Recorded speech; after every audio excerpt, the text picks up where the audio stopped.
Happy Sabbath. This week we are studying lesson 10. Remember, do not forget.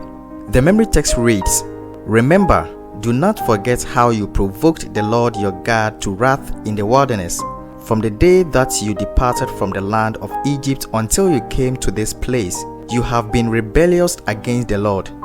Please note, this week's lesson is about remembering and not forgetting God's interaction in our lives, as expressed in the book of Deuteronomy.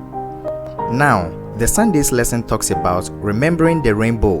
In this lesson, the word remember first appeared in Genesis 9, when the Lord put the rainbow in the sky as a sign that He will not destroy the earth with flood again. The rainbow was given to help humans remember God's covenant not to destroy the world with flood again. Genesis 9 shows us three things to remember.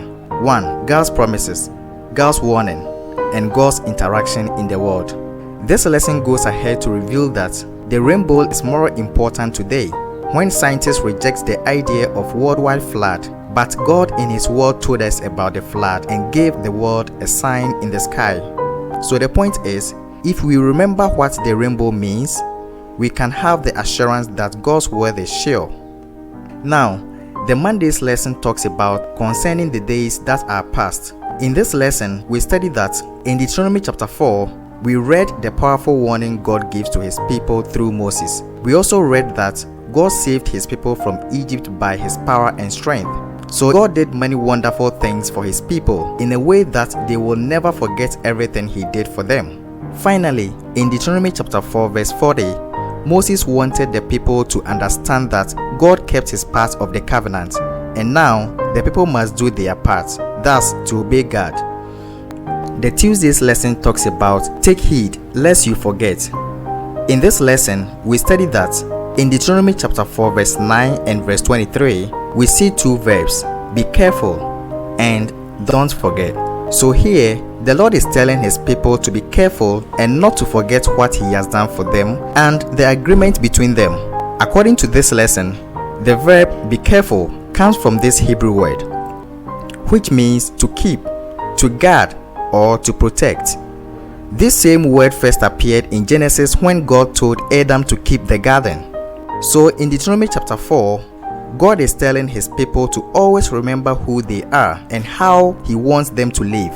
The Wednesday's lesson talks about eating and full. In this lesson, we study that in Deuteronomy chapter 8 verses 7 to 18, we see the blessings Israel will get if they obey the Lord. Thus, they will get everything they need. But then, they will be in the danger that wealth and physical prosperity bring. That is, they will be in the danger of forgetting that it was only the Lord who gives you power to get wealth, and indeed think that it was their own smartness and talent that enabled them to be so successful. Amid this prosperity, Moses tells them to remember that it was the Lord alone who had done this for them and not to be deceived by the material blessing that He had given them. Centuries later, Jesus Himself warned in the parable of the sower about the deceitfulness of riches. The Thursday's lesson is very interesting. Remember that you were a slave. In this lesson, we study that all through the Old Testament, the Lord wants His people to remember that He delivered them from Egypt. To this day, many Jews celebrate this time, named the Passover. The lesson goes ahead to reveal that the Passover is to honor the Lord for His deliverance. Again, the lesson reveals that today, the Passover is a symbol of the deliverance we have been offered in Christ.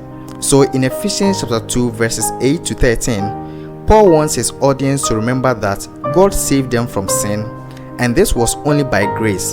The lesson finally reveals that whoever we are, we always must remember what God did for us in Jesus. Read Friday's lesson for further thoughts. Thanks for watching. My name is Lawrence.